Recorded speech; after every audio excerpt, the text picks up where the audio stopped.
Hello, fellow plate spinners. I'm really glad you're here for your weekly dose of authenticity and joy.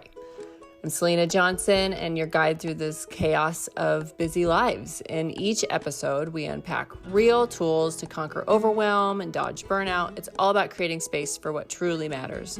Whether it be through solo reflections or inspiring guests, this is your sanctuary for a more centered, productive you, with a healthy serving of that joy we talked about. Get ready to hit pause on life while we dive in to some real chats. Hope you enjoy.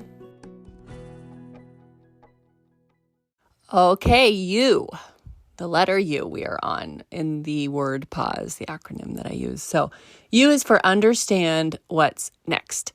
And it's probably, they're all important pieces. I can't even say one is more important than the other, but the U is, I think, the thing that's going to give you the momentum to move forward.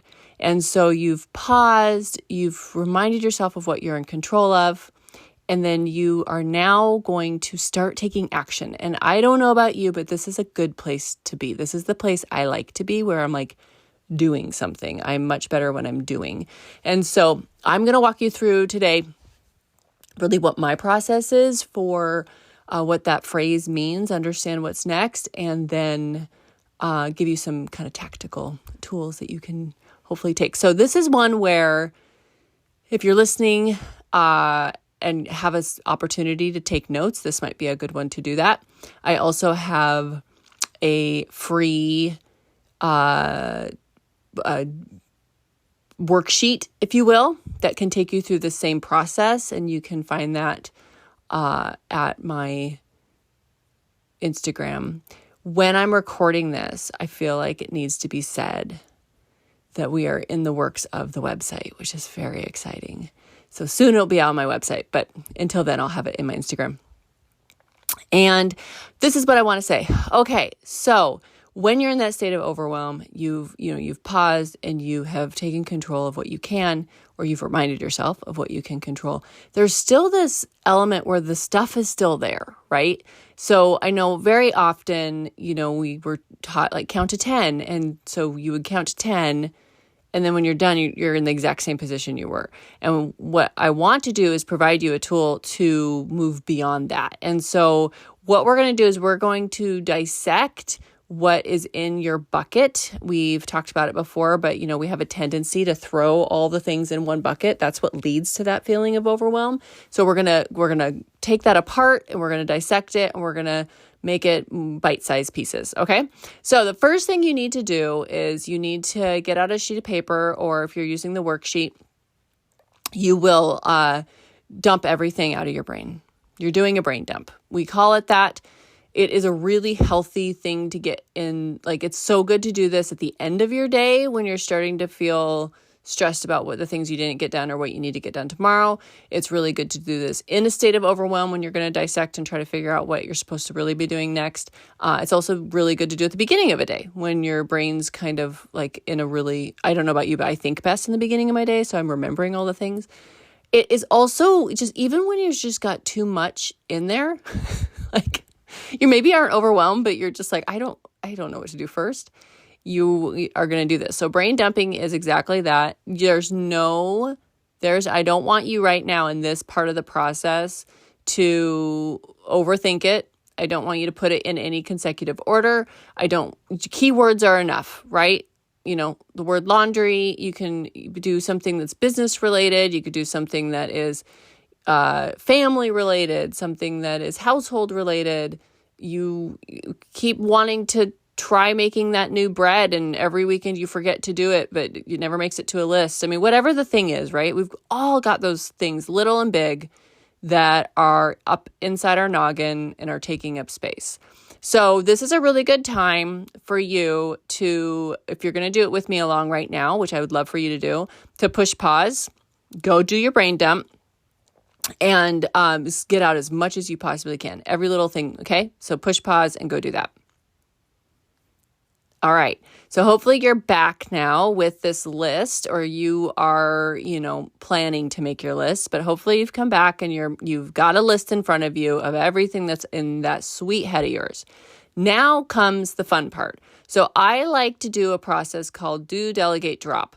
I don't actually know if this is a thing. I mean, I'm sure I've heard it somewhere. I feel like I made it up on my own. I have no idea. So I can't refer you to anyone that has taught this before, but I am confident in all the years of people figuring out time management and this brain dump process that it's potentially I'm not the most clever person coming up with it, but we're going to go with it like it is, like it's mine.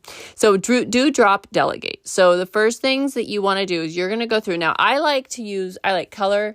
So I'll get a highlighter out. You could also just do an asterisk, let's say, or some sort of symbol next to the ones that you're going to go down your list. And I'm going to define for you what do is. So do means no one else can do it but you. And I'm not saying because you think you're the most capable. I'm saying like you're the one that is responsible for doing it. Nobody else can go get your driver's license for you. Okay, that's a good example.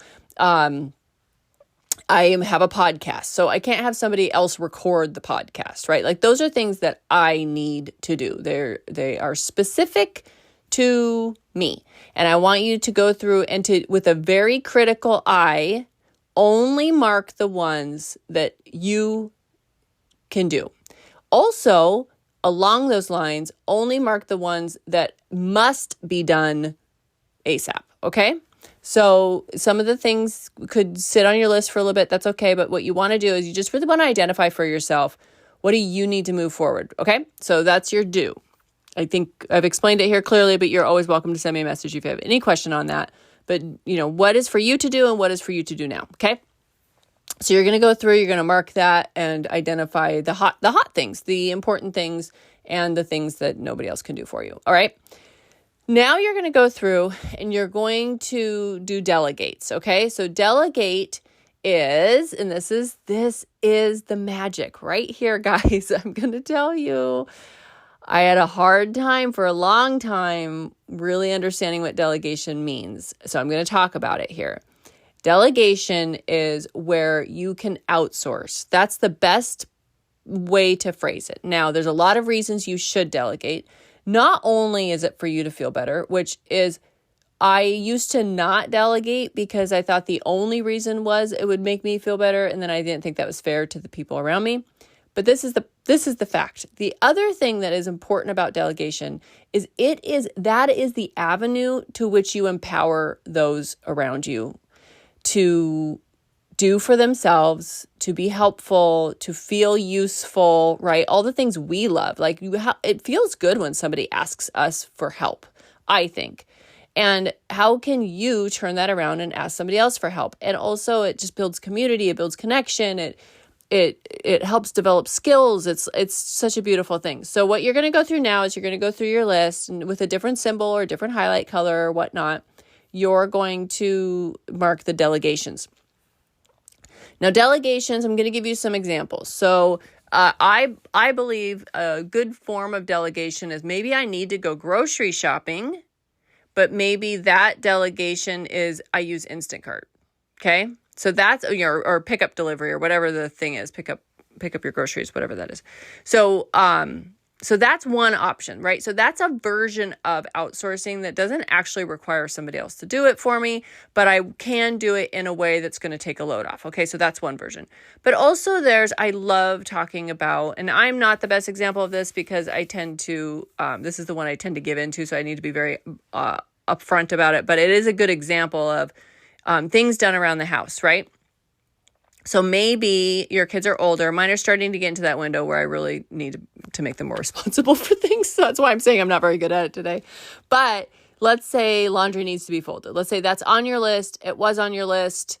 You know as well as I do, you're not the only human in the house that can fold laundry. So that's a delegation opportunity. So what can you do? Maybe you just give your kids there, and maybe you don't even care if it gets folded and put in their drawers. Maybe you just want them to put their clothes away in their drawers, right? Whatever the thing is, maybe there's an opportunity for you to delegate in that. The workplace, there's a lot of opportunities within the workplace to delegate. And it's probably been the most impactful for me in the workplace is like being able to help people just gain their own skills. And it's a really cool process. So go through, mark all the things, hopefully while I'm talking, you're marking, but mark all the things that are for delegation or potentially for delegation. Okay. So not critical, it's done right now by you, but maybe it's something we can look at somebody doing for you.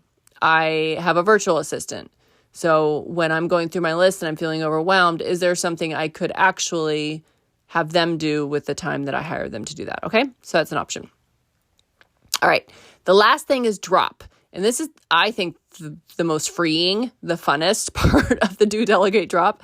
So with drop, it's exactly what it sounds like. And some opportunities for dropping are when you've made your list and you have now made this list multiple times throughout the week, or you're working off of a list and it's ongoing. That's another thing, by the way, you guys, you can go ahead and actually just keep an ongoing brain dump list. That's what I do. So if that helps you at all. But when you're going through that, there are opportunities there where maybe the thing that's on the list doesn't actually need to get done now or if ever. And I know for me, I know when those things pop up because they've literally moved from my list from week to week to week, and I have not done the thing. I'm thinking, maybe it's not that important because it doesn't seem to be making a big impact. Maybe it's just something I want to do, not something that needs to be done. And so remember, there are times when you could make it to those drops. Doesn't mean you cross them out or you forever forget about them, but maybe it's not a critical priority in this moment of overwhelm. And that's what this is all about. It's about helping you navigate to the point where you're being the most effective without having to do everything that's on your list or everything that's in your bucket. So drops are, for me, fun because I often am like, okay, like, maybe laundry is a good example. I am like, okay, this is not the thing that needs to be priority this week. Like Saturday or Sunday when I get to it, that would be fun, but I do actually like laundry. But I am not needing for it to be on the priority list today. And I think that's really, really important because again, back to the beginning, what we tend to do is put it all in one space, and then that's what makes us feel overwhelmed. So if we have this little subsection of drops over here that we, for this moment, can just drop it out of our mind and not think about it, it's very, very impactful on your overall feeling of overwhelm. So you have those spaces to do that on the worksheet, and you can move it over to those spots, or you can do the markings like I was saying, but whatever helps you feel in control of your list. That's what understanding what's next is all about. And I do think it's a very good best practice also to be praying over that list, because sometimes we'll run ahead and think we know what needs to be done, or we know what needs to be delegated, or we know what needs to be dropped. And I would just say take some time right now as you've made your list or as you're reviewing it, that you invite God into that space and ask him to help you decide what really needs to be done in this time. So that's all about you. And next time we're going to do S, set expectations. Thank you for listening. I'm just so grateful that you would take the time to be here with me today. I hope that if there's anything that inspired you or got you excited, that you would share it to social media or send me a message with any input or feedback that you have. And just really appreciate the support and the encouragement that I get from you guys all the time. I will keep showing up, and I hope you keep listening.